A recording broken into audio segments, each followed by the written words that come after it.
Well, I don't know if you heard this week, but the Ark of Noah from the book of Genesis was discovered buried on the back slope of Mount Ararat. Isn't it crazy to think about such a discovery happening?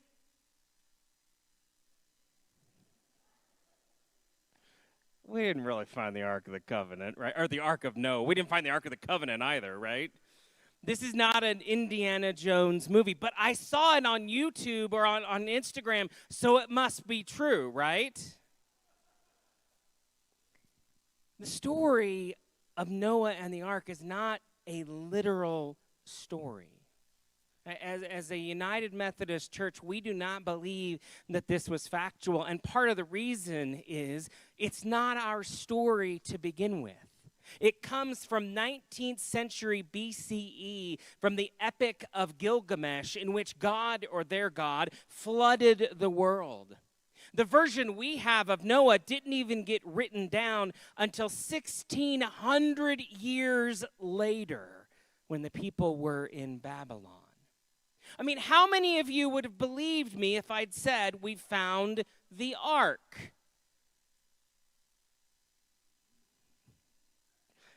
In 2016, a researcher from the University of Rochester found a reliable negative relation between intelligence and religiosity, meaning that religious people are less intelligent than non-religious people. Now, you're laughing back here about that. At 8 o'clock, somebody gasped. I mean, they didn't know what to think about that. And my point in that, telling you that, is to say agreement is not our responsibility here. It's not what we're going for, right? What does it look like for you to think critically? Intelligence is defined as the ability to reason, to solve complex problems, to think abstractly, to comprehend ideas, and to continue to learn and grow. Is your faith experience an irrational or a rational thought process? As a religious person, are you anchored in data that's not testable about your faith? Are you making space to have an intellectual faith conversation that doesn't ditch reason and science? Are we going to allow ourselves to question faithfully and to differentiate myth from poetry from gospel?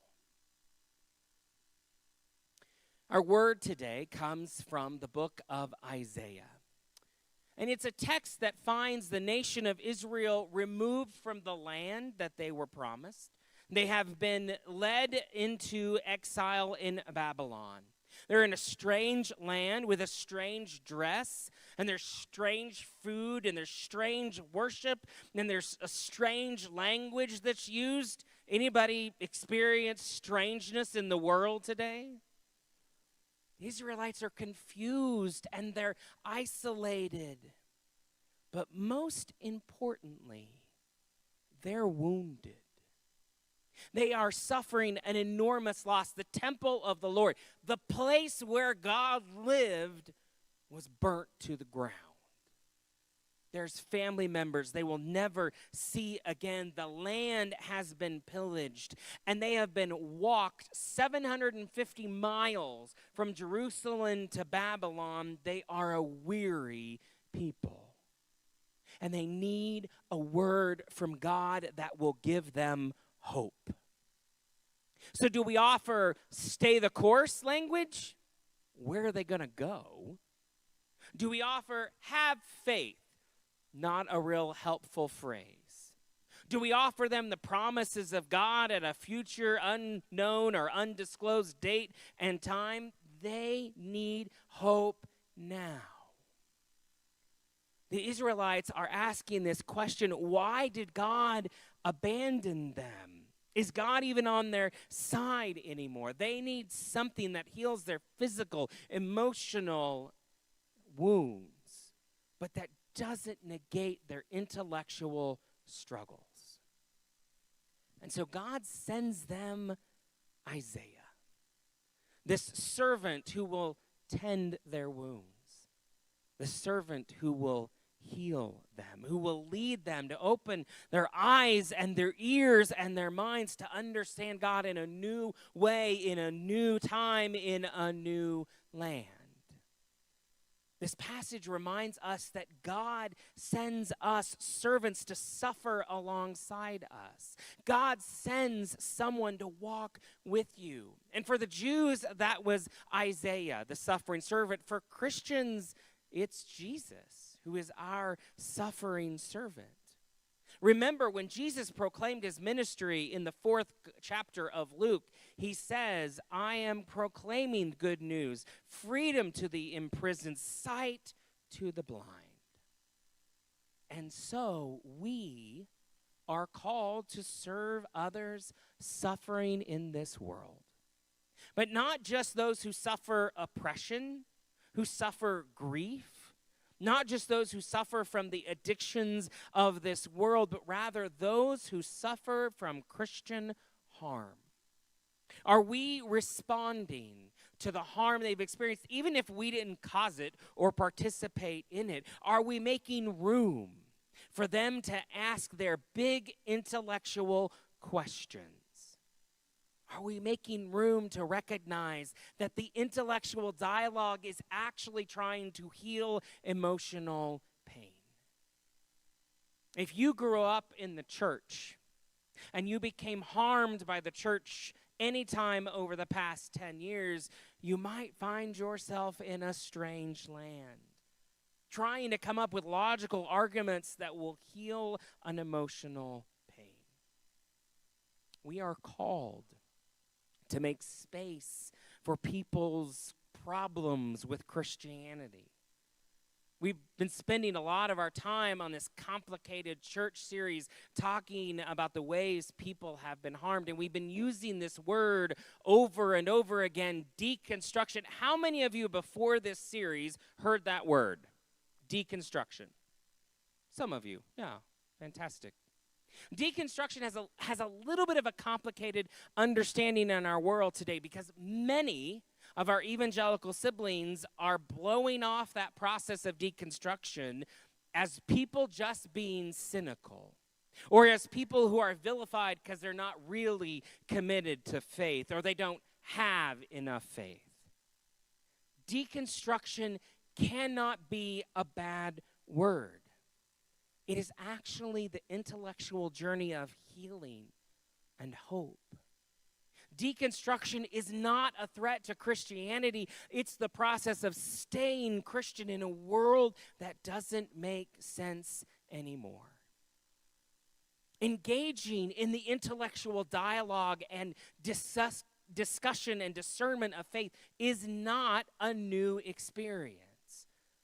But we live in a world that is becoming increasingly anti-intellectual. We are people of the Renaissance. When Martin Luther came on the scene, anybody heard of Martin Luther? Fantastic. When Martin Luther came on the scene to oppose the Catholic Church, it wasn't out of faith, it was out of an intellectual argument.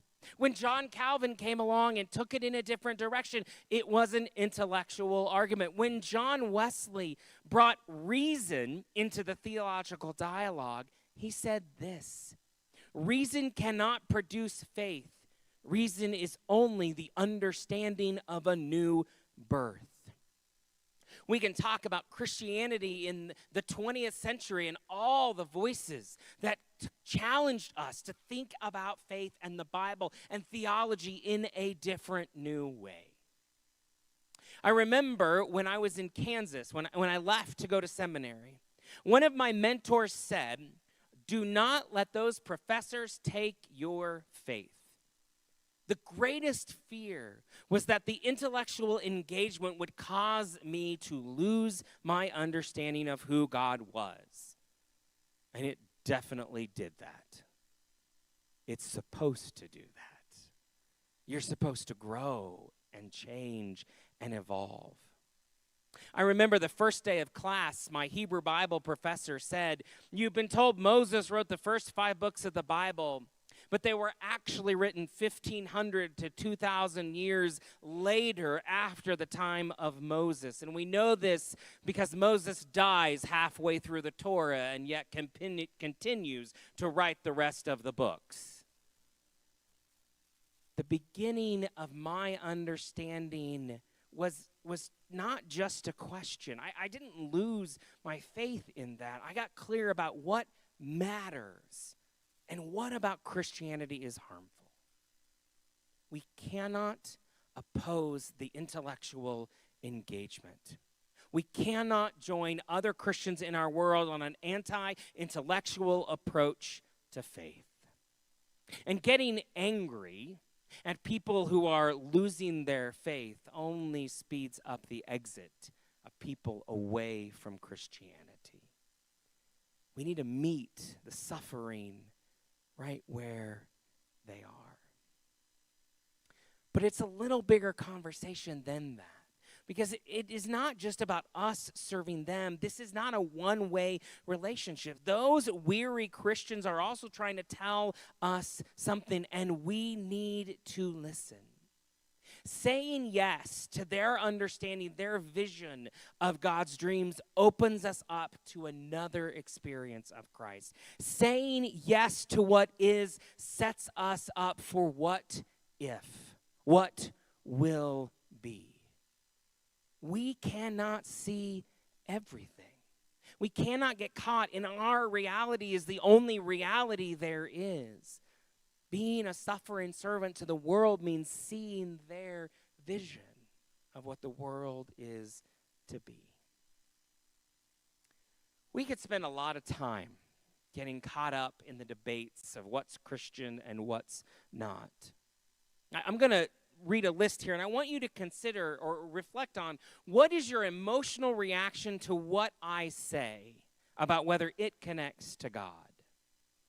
Speaking in tongues, handling snakes, foot washing, praying over food thinking that's how it becomes nourishment, understanding God as omnipotent, omniscient, and omnipresent. It does not matter where you land on the answers to these practices or theology. What matters is that we're on the journey of wondering and questioning and exploring. What matters is that those who are harmed know they aren't alone on the journey, that a suffering servant comes alongside them to live with their questions in the world.